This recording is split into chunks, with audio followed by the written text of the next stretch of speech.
Hi guys, my name is Jake and I'm an emergency veterinarian. I've been practicing medicine for about 6 years now.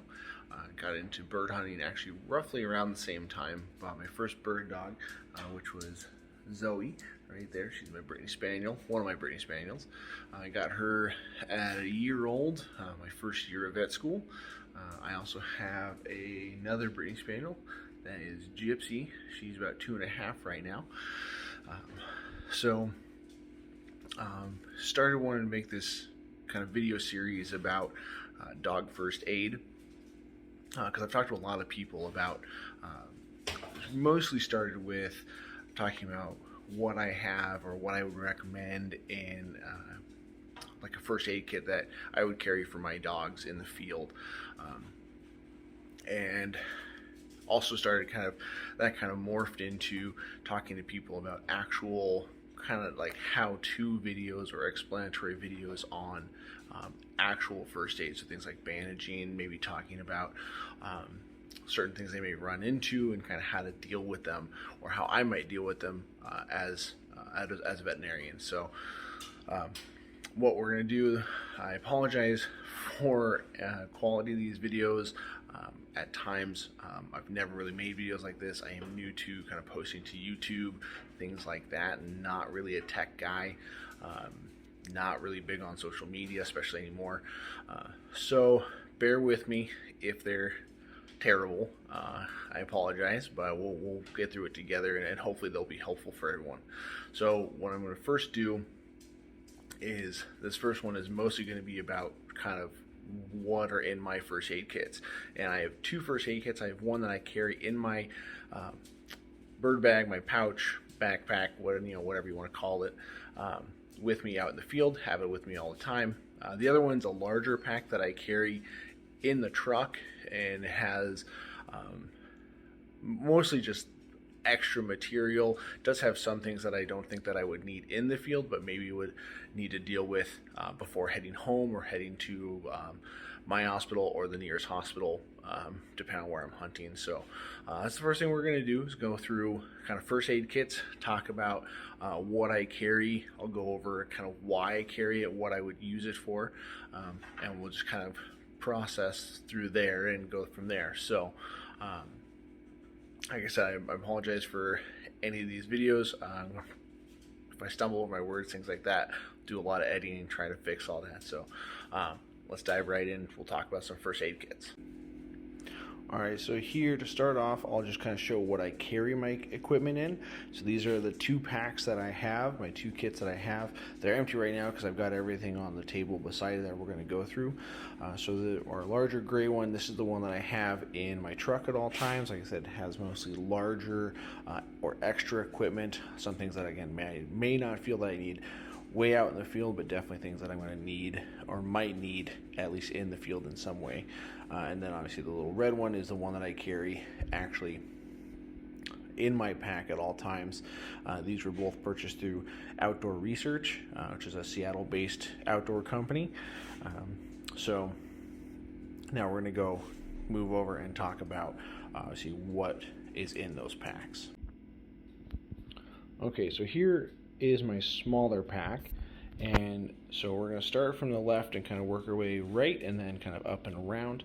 So starting with my tools here, I have obviously a pair of needle drivers, which are pretty handy. These are a surgical pair of needle drivers that actually have a cutting edge on them, so they can be used in times for scissors, but obviously I use these in surgery for things like suturing, where you can cut the suture. Not that I don't typically recommend people suture their dogs in the field. We can cover some of that if people have access to suture, although typically you don't because it needs to be sterile. I do have a pair of bandage scissors. These are kind of smaller bandage scissors, but they work really nice. Actually, they work really good for getting bandages off, because you're not dealing with really big bulky scissors to get under the bandage if you need to cut it off and replace it, redo it, things like that. So I actually kind of like the smaller ones a little bit better, plus they fit in the pack real nice. Next to those, these are called mosquito hemostats, or curved-tipped mosquito hemostats. These can be used very similar to the needle drivers because they lock. So that's the nice thing about these ones. You can kind of hear, let me get this. I see. You can kind of hear that. These do the same thing. So these are kind of really good tools. Most people would probably end up using these for like pulling porcupine quills, pulling stickers. Obviously the mosquito hemostats are used in surgery for clamping vessels and to stop bleeding and things like that. Moving on from there, this is kind of a side note. This is a little container of Benadryl that I have. You can use this in your dogs in cases of allergic reactions to like bee stings. I know there's a lot of controversy in whether people should use Benadryl, whether it's effective to be used in dogs with like rattlesnake bites. We can talk about that later if we want to. I'm not really going to dive into it because there's a lot of controversy around it. I have my medical opinions, my personal opinions about it, so we'll just leave it at that. I mostly carry this for me because I've actually had a couple of gnarly reactions to bee stings. So if I'm hunting grouse or if I'm in the woods for any reason, I always carry Benadryl with me just to be on the safe side. So these 4 guys right here, these are something I picked up. These are a hemostatic powder, and let me see if I can't, so you can see wound seal. There we go, single-use application.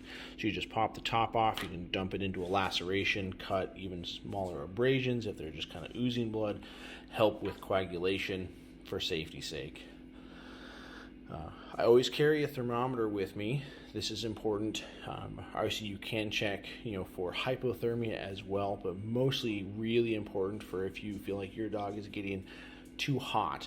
So hyperthermia or heat stroke is really severe. It's very deadly, can definitely be a killer in dogs. This is also really important. Tracking temperatures is really important when you're doing active cooling measures. So if you're trying to get your dog's temperature down, if you're trying to cool them down in the field, you want to pay attention to that temperature. And like I said, I'll have a segment about that, and we'll kind of talk about cooling, ways you can cool your dog down, cooling measures, and why that's important later on. So up here we just have general bandage material. So I have my Telfas right here, which go obviously directly over the wound or laceration. I have my popsicle sticks here. I will talk about in my bandaging video about what I use those for and how I use them. It's a way we were trained until we create these stirrups using our athletic tape or white tape, and to keep the bandage up as well. So we'll talk about that. So how I bandage, obviously I've got my stirrups with my white tape, then I do obviously our cotton gauze, brown cling gauze, and then the vet wrap. And so that's kind of my layers of bandaging. Like I said, and I will have a specific bandaging tutorial, a couple different bandages. So we'll go and talk about that a little bit later on. I do have some alcohol prep pads. You can use those to clean your thermometer after you're done. You can use it obviously to clean a wound, things like that. So this is a little bottle of, can't really read anymore, but this says Caro syrup. So this is mostly for if your dogs are running really hot and they have basically exercise-induced hypoglycemia. So this is something that we do see in some athletic breeds, some sporting breeds. And if they become hypoglycemic enough, they can collapse, they can have seizures. So having something like that, Caro syrup is actually something that we carry in hospital for diabetic patients if they go hypoglycemic. So it's really effective. It's really helpful to have. So this is just some rubbing alcohol as a kind of a disinfectant. I do typically carry, I don't have any with me right now, but I do typically carry like a betadine solution as well as kind of a disinfectant. So that's what I have on me at all times. And now we'll go over, take a look at my larger pack. So up here you can see I have some extra bandaging material, some extra brown gauze, cotton gauze, and an extra roll of vet wrap. This is part of our bandaging material as well. So this is called Elasticon. This is really sticky stuff. It's very helpful for placing a bandage that needs to last a little bit longer. So like either one you're going to leave on for a day or a couple days, or one that you're going to leave on especially for a couple days to get to the vet's office if you're way out. What you can do, and like I said, we'll go over this more in detail, put it at the top and bottom of the bandage in just a single band. Really also helps to keep it in place, keep it from slipping. So moving back down here, obviously I have a surgical stapler. This is something that I've picked up from Amazon as a single package, 35 preloaded staples. I will go in depth as to how to use that. So I do carry that for larger lacerations. I do carry nail trimmers, so in case the dog's nail gets broken, or tailgate checks beforehand, if I notice their nails are a little bit long, maybe at risk of getting caught or broken, I will use that. I do carry a hand warmer just because, again, I have Brittany Spaniels. They're thinner coated. If I needed to kind of help warm them up or anything like that, it's kind of helpful to have toss under a blanket when they're laying in their kennel. I do have a flea comb. This can also be used as a tick comb, but it's helpful for getting burrs out too, but or just kind of going over your dog in general. But you want to be really careful about pulling ticks. I just prefer the finger method, where you kind of grab at the skin, light, gentle pressure, and you can pop the tick out without actually any other tools. If you're grossed out by ticks, then either a tick key or a tick comb can help.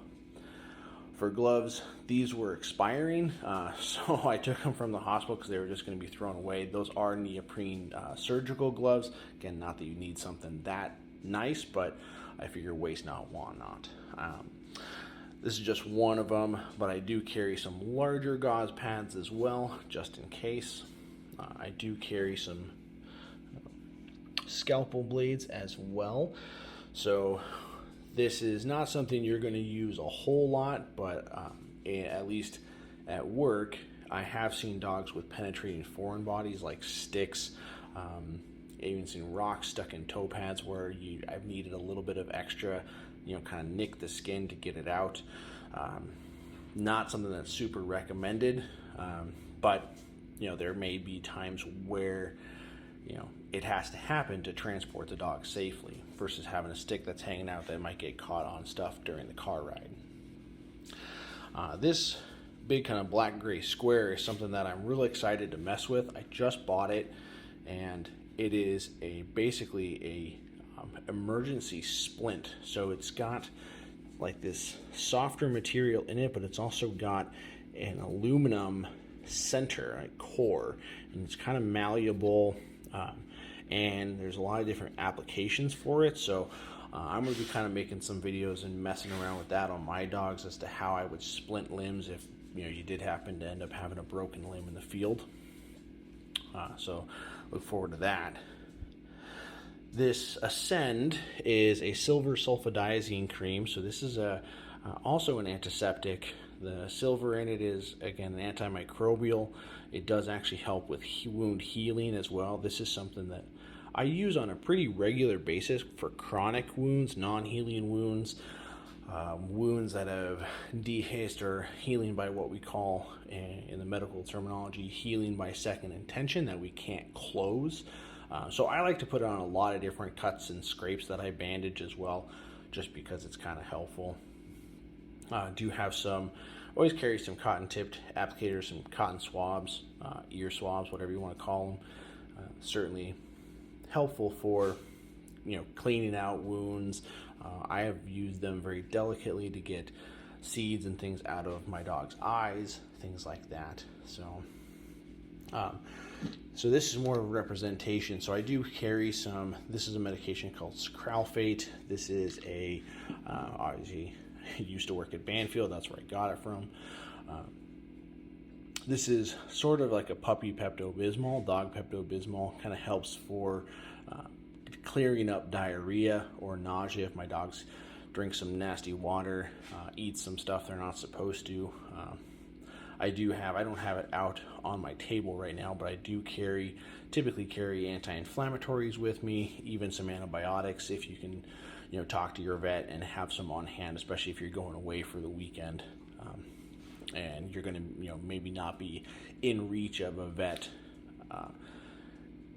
for a couple of days, 2-3 days, even depending on how far out you are. So that's what I have. So these are my, again, 2 packs. So what I carry with me, a little bit of extra information on them.